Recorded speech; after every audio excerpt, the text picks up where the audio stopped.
അക്കാലത്ത് ലോകമാസകലമുള്ള ജനങ്ങളുടെ പേര് എഴുതി ചേർക്കപ്പെടണം എന്ന് അഗസ്റ്റസ് സീസറിൽ നിന്ന് കൽപ്പന. ക്വിരിനോസ് സിറിയയിൽ ദേശാഭിജയിയായി ആയിരിക്കുമ്പോൾ ആദ്യത്തെ ഈ പേരെഴുത്ത് നടന്നു. പേരെഴുതിക്കാനായി ഓരോരുത്തരും താങ്കളുടെ നഗരത്തിലേക്ക് പോയി.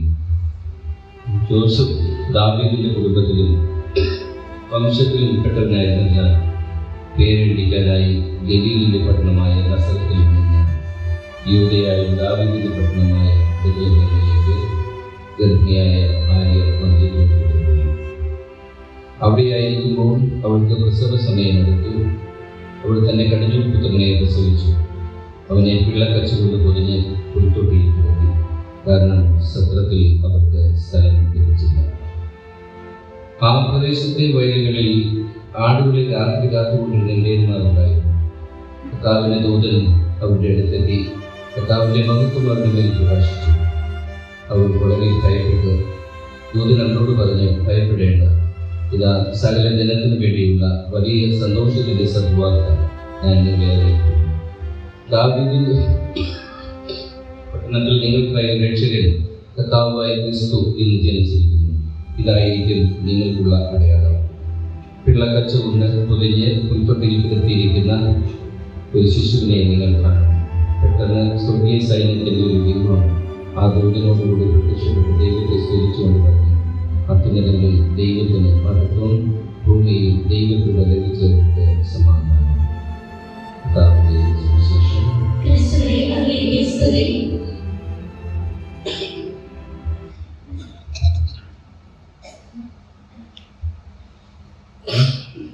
യേശുവിൽ സ്നേഹം നിറഞ്ഞ സഹോദരി സഹോദരന്മാരെ, ബഹുമാനപ്പെട്ട സിസ്റ്റേഴ്സ്, മാതാപിതാക്കന്മാരെ, പ്രിയ കുഞ്ഞുമക്കളെ, ഇന്ന് ക്രിസ്മസ് ആയതുകൊണ്ട് കയ്യിൽ നിന്നും ഒന്നും ഇടാതിരിക്കാൻ വേണ്ടി ഞാൻ എഴുതി കൊണ്ടുവന്നിരിക്കുകയാണ്. ഇന്ന് പ്രാവശ്യം പറയുമ്പോൾ പലപ്പോഴും പലരും ചിരിക്കുന്നുണ്ടായിരുന്നു. അതുകൊണ്ട് ഞാൻ വളരെ സൂക്ഷിച്ചാണ് ഈ പ്രാവശ്യം കൈകാര്യം ചെയ്യുന്നത്. ക്രിസ്മസിന്റെ പൊരുൾ അഥവാ ക്രിസ്മസിന്റെ മർമ്മം എന്നത് കേവലം ചരിത്ര വസ്തുതകൾക്കപ്പുറം ആഴമേറിയ ദൈവശാസ്ത്രപരവും ദാർശനികവുമായ തലത്തിലുള്ള ഒന്നാണ്. ക്രിസ്തുവിനെ അതിൻ്റെ പൂർണ്ണതയിൽ മനസ്സിലാക്കണമെങ്കിൽ നാം കാണുന്ന ഈ അലങ്കാരങ്ങൾക്കും സമ്മാനങ്ങൾക്കും അപ്പുറം അവതാരം അല്ലെങ്കിൽ ഇൻകാർണേഷൻ എന്ന ദൈവശാസ്ത്രത്തിൽ നിർമ്മിക്കുന്ന ആശയത്തിലേക്ക് ഇറങ്ങി ചെല്ലേണ്ടതുണ്ട്. ഈ നിഗൂഢമായ ക്രിസ്മസ് രഹസ്യത്തിന്റെ വിവിധ തലങ്ങൾ താഴെ പറയുകയാണ്. പരിമിതവും അപരിമിതവുമായ തമ്മിലുള്ള സംഗമമാണ്.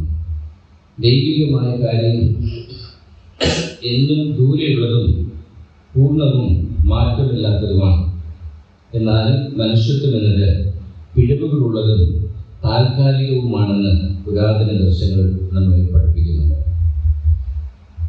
ക്രിസ്മസിന്റെ മർമ്മം ഈ രണ്ട് വിപരീതങ്ങൾ ഒന്നായി ചേർന്നു എന്നതാണ്. ഇത് ഒരു മനുഷ്യൻ ദൈവികമായി മാറിയ കഥയല്ല, മറിച്ച് പ്രപഞ്ച സൃഷ്ടിയായ ദൈവം ഒരു നിസ്സഹായനായ ശിശുവായി അവതരിച്ചു എന്ന അവകാശവാദമാണുള്ളത്. പരിധികളില്ലാത്തവൻ പരിമിതനാകുന്ന ഒരു സന്ദർഭവും കൂടിയാണ്. നക്ഷത്രങ്ങളെ താങ്ങി നിർത്തുന്നവരുടെ അമ്മയുടെ പാലിനായി ദാഹിക്കുന്നവനായി മാറുന്ന ഒരു ചിത്രമാണ് നമുക്ക് കാണാൻ കഴിയുന്നത്. കാലാതീതൻ കാലത്തിലേക്ക് പ്രവേശിക്കുന്നു. നിത്യനായവൻ അഗസ്റ്റസ് സീസറിന്റെ ഭരണകാലത്ത് ചരിത്രത്തിന്റെ ഒരു പ്രത്യേക ഘട്ടത്തിൽ ജനിക്കുന്നു. യോഹന്നാന്റെ സുവിശേഷം ഇതിനെ വിവരിക്കാൻ ഗ്രീക്ക് പദമായ ലോഗോസ് എന്നാണ് ഉപയോഗിക്കുന്നത്. ഗ്രീക്ക് ദർശനമനുസരിച്ച് ലോഗോസ് എന്നാൽ പ്രപഞ്ചത്തെ ക്രമബദ്ധമായി നിലനിർത്തുന്ന യുക്തിപരമായ ഒരു തത്വമാണ്. ക്രിസ്മസിന്റെ മർമ്മം അർത്ഥമാകുന്നത് ഈ അമൂർത്തമായ തത്വം വെറുമൊരു ഗണിതമായോ അകലെയുള്ള ശക്തിയായോ നിലകൊള്ളുകയല്ല ചെയ്യുന്നത്. വചനം ജഡമായി തീർന്നു അല്ലെങ്കിൽ മാംസമായി തീർന്നു എന്ന് സുവിശേഷത്തിൽ നാം വായിക്കുന്നുണ്ട്. ഇതിലൂടെ പ്രപഞ്ചം നിയന്ത്രിക്കപ്പെടുന്നത് വെറും തണുത്ത സമവാക്യങ്ങളിലൂടെയല്ല, മറിച്ച് നമുക്കറിയാനും സ്പർശിക്കാനും കേൾക്കാനും കഴിയുന്ന ഒരു വ്യക്തിയിലാണ് എന്ന്, അത് യേശുവിലാണ് എന്ന് ഒഴിവാക്കപ്പെടുന്നു. ഒരു രാജാവ് തൻ്റെ രാജ്യത്തേക്ക് വരികയാണെങ്കിൽ നാം ഒരു കൊട്ടാരമാണ് സാധാരണ പ്രതീക്ഷിക്കുക. എന്നാൽ ക്രിസ്മസിന്റെ മർമ്മം ലൗകികമായ അധികാരങ്ങളെ പൂർണ്ണമായും അട്ടിമറിക്കുന്ന ഒന്നാണ്. പശ്ചാത്തലം ഇതാണ്: ഒരു ഉൾനാടൻ പട്ടണത്തിൽ കാലിത്തൊഴുത്തിലെ പുൽത്തൊട്ട്. സാക്ഷികളാരൊക്കെയാണ്? സമൂഹത്തിൽ നിന്ന് മാറ്റി നിർത്തപ്പെട്ട ഇടയന്മാരും വിദേശികളായ ജ്ഞാനികളും. സന്ദേശം എന്താണ്? ദാരിദ്ര്യവും ബലഹീനതയും തിരഞ്ഞെടുക്കുന്നതിലൂടെ ദൈവം കാണപ്പെടുന്നത് ലൗകികമായ പദവികളിലല്ല, മറിച്ച് മനുഷ്യാനുഭവങ്ങളുടെ ഏറ്റവും വലിയ ഇടങ്ങളിലാണെന്ന് ഇന്ന് നമ്മെ പഠിപ്പിക്കുന്നു. ഇത് മഹത്വം എന്നതിൻ്റെ അർത്ഥം തന്നെ മാറ്റി നിർത്തുകയാണ്. ദാർശനികമായി പറഞ്ഞാൽ മനുഷ്യനും ദൈവവും തമ്മിലുള്ള വലിയ വിടവിനെയാണ് ഈ മർമ്മം അഭിസംബോധന ചെയ്യുന്നത്. ഒരു ദൈവമുണ്ടെങ്കിൽ മനുഷ്യർക്ക് എങ്ങനെ ആ ദൈവവുമായി ബന്ധപ്പെടാൻ കഴിയും എന്നാണ് ഓർമ്മിപ്പിക്കുക. യേശു ഈ രണ്ട് ലോകങ്ങൾക്കിടയിലുള്ള ഒരു പാലമായി മാറുന്നു. ക്രിസ്തു നൽകുന്ന ഉത്തരം മനുഷ്യനായി തീരുന്നതിലൂടെ വേദന, സന്തോഷം, വിശപ്പ്, സ്നേഹം എന്നീ മനുഷ്യർക്ക് മനസ്സിലാകുന്ന ഭാഷയിൽ ദൈവം സംസാരിക്കുന്നു. മനുഷ്യപ്രകൃതി മോശമോ പാപമോ മാത്രമല്ല, മറിച്ച് ദൈവം പോലും ധരിക്കാൻ ആഗ്രഹിക്കുന്ന ഉന്നതമായ ഒന്നാണെന്ന് ഇത് സൂചിപ്പിക്കുന്നു. ദൈവിക ഗുണം ക്രിസ്മസിലെ മാനുഷിക യാഥാർത്ഥ്യങ്ങളുടെ സർവശക്തി, ഒമ്നിപൊട്ടൻസ് എന്ന് പറയുന്ന ബലഹീനത, കരയുന്ന കുഞ്ഞിന് സർവജ്ഞാനം, ഒമ്നീഷ്യൻസ്, അറിവിൽ വളരുന്ന ബാലൻ, സർവവ്യാപി, പരിമിതത്വം എന്നീ പ്രത്യേക സ്ഥലത്തെ ജനനനിത്യ മരണത്തിന് വിധേയനാകാൻ ജനിച്ചൊക്കെ എന്തുകൊണ്ട് ഈ ഒരു മർമ്മമായി തുടരുന്നു എന്നുള്ളതാണ് നാം മനസ്സിലാക്കേണ്ടത്. ദൈവപരമായ അർത്ഥത്തിൽ ഒരു മർമ്മം എന്നത് ഷെർലക് ഹോംസ് കഥകളിലെ പോലെ പരിഹരിക്കപ്പെടേണ്ട ഒരു കുഴപ്പമല്ല, മറിച്ച് അനുഭവിച്ചറിയേണ്ട ഒരു യാഥാർത്ഥ്യമാണ്. 2000 വർഷങ്ങൾക്ക് ശേഷവും ഇതിൻ്റെ പ്രസക്തി ഇന്നും വർദ്ധിച്ചുകൊണ്ടിരിക്കുകയാണെന്ന് നമുക്കറിയാം. അതുകൊണ്ടാണ് ഇത്രമാത്രം അടിച്ചമർത്തലുകൾ ലോകമെമ്പാടും ക്രൈസ്തവർക്ക് നേരെ വരുന്നത്. ക്രൈസ്തവ വിശ്വാസത്തെ ഒരിക്കലും അടിച്ചമർത്താൻ സാധിക്കില്ല എന്ന് ജനങ്ങൾക്ക് അറിയാമെങ്കിൽ പോലും വീണ്ടും വീണ്ടും അവർ ആവർത്തിച്ച് പരിശ്രമിക്കുകയാണ്. നമ്മളെ നഷ്ടധൈര്യരാക്കി, നമ്മളെ നിഷ്ക്രിയരാക്കി മാറ്റുവാനായിട്ട് ശ്രമിക്കുമ്പോഴും ഓരോ അടിയിൽ നിന്നും 1000 പേര് ഉയർന്നു വരുന്നത് പോലെയാണ് ക്രൈസ്തവ ജീവിതത്തിൻ്റെ, ക്രൈസ്തവ വിശ്വാസത്തിൻ്റെ പ്രത്യേകതയെ നോക്കുക.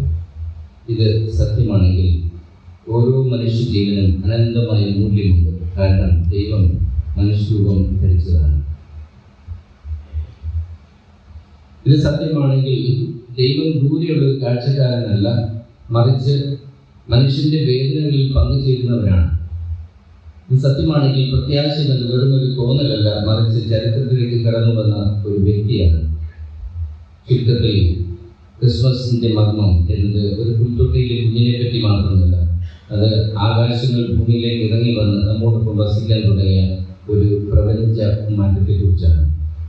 പ്രിയമുള്ളവരെ, നാം ഉപസംഹാരത്തിലേക്ക് കിടക്കുമ്പോൾ ഒരു കാര്യം നോക്കുക. ക്രിസ്മസ് എന്നത് കാലത്തിൻ്റെ തിരശ്ശീലയിൽ ഒരു തവണ മാത്രം തെളിഞ്ഞു മാഞ്ഞ മിന്നൽപ്പെടാറില്ല. അത് വിരാമമില്ലാത്ത ഒരു പ്രവാഹമാണ്. നാം ഈ മർമ്മത്തെക്കുറിച്ച് ഇത്രയേറെ സംസാരിച്ചത് അത് കേവലം ഒരു ചരിത്രമാണെന്ന് വിശ്വസിക്കാനല്ല, മറിച്ച് അത് അവസ്ഥയാണ്, സജീവമായ അവസ്ഥയാണ്, സജീവമായ വിശ്വാസമാണ്, എന്ന് നിലനിൽക്കുന്നതാണെന്ന് തിരിച്ചറിയാനായിട്ടാണ്. നമ്മുടെ ആത്മാവ് ഒരു പുൽത്തൊട്ടിയാണ്. അവിടെ അനുദിനം സ്നേഹം ജനിക്കേണ്ടതുണ്ട്. ആധുനിക ലോകത്തിൻ്റെ കോലാഹലങ്ങൾക്കിടയിൽ, നോട്ടിഫിക്കേഷനുകളുടെ ബഹളത്തിനിടയിൽ നാം നഷ്ടപ്പെടുത്തിയ ആ നിശബ്ദതയിലേക്ക് ഒന്ന് നോക്കൂ. അവിടെയാണ് യഥാർത്ഥ മർമ്മം ഒളിഞ്ഞിരിക്കുന്നത്. ദൈവം ആകാശത്തിൻ്റെ സിംഹാസനം ഉപേക്ഷിച്ച് മണ്ണിലേക്ക് വന്നത് നമ്മെ മണ്ണിൽ നിന്ന് വിണ്ണിലേക്ക് ഉയർത്താനല്ല, മറിച്ച് മണ്ണിൽ എങ്ങനെ വിശുദ്ധിയോടെ ജീവിക്കണമെന്ന് നമ്മെ പഠിപ്പിക്കാനായിട്ടാണ്. നാം ഇന്ന് നേരിടുന്ന ഏറ്റവും വലിയ വെല്ലുവിളി ദൈവത്തെ കണ്ടെത്തുക എന്നുള്ളതല്ല, മറിച്ച് നമ്മിലെ മനുഷ്യനെ കണ്ടെത്തുക എന്നുള്ളതാണ്. അതാണ് നമുക്ക് നഷ്ടപ്പെട്ടു പോയിരിക്കുന്നത്. സഹോദര സ്നേഹം, അയൽവക്കക്കാരുമായിട്ടുള്ള സഹവർത്തിത്വം, ഇതെല്ലാം മറന്നു പോയിട്ട് മനുഷ്യന്റെ സത്ത നഷ്ടപ്പെട്ട ഒരു ജീവിതശൈലിയിലേക്ക് പോകുന്ന ജീവിതങ്ങളാണ് നമ്മുടെ ഓരോരുത്തരെയും. ദൈവം മനുഷ്യനായി തീർന്ന നിമിഷം മുതൽ മനുഷ്യത്വം എന്നത് ദൈവത്തെ സ്പർശിക്കാനുള്ള എളുപ്പ വഴിയായി മാറി. നീ ഒരു പാവപ്പെട്ടവന്റെ കണ്ണുനീർ തുടയ്ക്കുമ്പോൾ, നീ ഒരു അനാഥനെ ചേർത്ത് പിടിക്കുമ്പോൾ, നീ നിന്റെ ശത്രുവിനോട് ഹൃദയപൂർവ്വം ക്ഷമിക്കുമ്പോൾ അവിടെ ക്രിസ്മസ് പുനർജനിക്കുന്നു. ആ പുൽത്തൊട്ടിയിലെ വൈക്കോൽ മെത്തേക്കാൾ മൃദുവായ ഒന്നായി നിന്റെ ഹൃദയം മാറുന്നു എന്നുള്ളത് ഒരു സത്യമാണ്. നക്ഷത്രങ്ങൾ വഴിമാറിയേക്കാം, യുഗങ്ങൾ കടന്നുപോയേക്കാം, സാമ്രാജ്യങ്ങൾ മണ്ണടിഞ്ഞേക്കാം, എന്നാൽ സ്നേഹം നമ്മോടൊപ്പം വസിക്കുന്നു എന്ന ഈ മർമ്മത്തിന് മരണമില്ല. ഇത് യുക്തി കൊണ്ട് അളക്കേണ്ട ഒന്നല്ല, മറിച്ച് അനുഭവം കൊണ്ട് നാം ഒരിക്കൽ മനസ്സിലാക്കേണ്ട ഒരു സത്യമാണ്. ഡിജിറ്റൽ ലോകത്തെ തിരക്കുകളിൽ നിന്നും അല്പനേരം മാറി നിന്ന് നമ്മുടെ ഉള്ളിലെ ആ നിഗൂഢമായ കാലത്തൊഴുപ്പിലേക്ക് നാം അറിയാതെ നമ്മുടെ ഉള്ളിൽ ഓരോ കാലത്തൊഴുപ്പുണ്ട്. യേശുവിനെ സ്വീകരിക്കാനായിട്ട് നമ്മൾ ഒരുക്കി വെച്ചിരിക്കുന്ന ആ കാലത്തൊഴുപ്പ് നീ ഒന്ന് നോക്കുക. അവിടെ പ്രത്യാശയുടെ ഒരു നക്ഷത്രം എന്നും തിളങ്ങി നിൽക്കുന്നുണ്ട്. അതെന്നും ഉദിച്ചു നിൽക്കുകയാണ്. ആ പ്രകാശത്തിലേക്ക് നടന്നെടുക്കുവാനായിട്ടാണ് നമ്മൾ ശ്രമിക്കേണ്ടത്. ഈ ക്രിസ്മസ് നമുക്ക് വെറും ഒരു ആഘോഷമാകരുത്, അത് നമ്മുടെ ഉള്ളിലെ ഇരുട്ടിനെ മാറ്റുന്ന വെളിച്ചമാകട്ടെ. ലോകം മുഴുവൻ മരവിച്ചു നിൽക്കുമ്പോഴും നമ്മുടെ ഉള്ളിൽ സ്നേഹത്തിൻ്റെ ഒരു വസന്തം വിരിയട്ടെ. ആകാശത്തിലെ മാലാഖമാർ പാടിയ പാട്ട് നമ്മുടെ ഓരോ പ്രവൃത്തിയിലൂടെയും ഭൂമിയിൽ മാറ്റിലൂടട്ടെ. അനന്തതയുടെ ആ പുഞ്ചിരി നമ്മുടെ മുഖത്തും എന്നും തിളങ്ങട്ടെ. സ്നേഹത്തിൻ്റെ മഹത്വം നിങ്ങളുടെ ജീവിതത്തിലും എന്നും ഒരു വഴികാട്ടിയായിരിക്കട്ടെ. എല്ലാവർക്കും ഒരിക്കൽ കൂടി ക്രിസ്മസിൻ്റെ എല്ലാ ആശംസകളും നേരുന്നു. ദൈവം നിങ്ങളെ സമൃദ്ധമായി അനുഗ്രഹിക്കുകയും നിങ്ങളുടെ ജീവിതത്തിൽ കൂടി യേശുവിൻ്റെ സജീവ സാന്നിധ്യം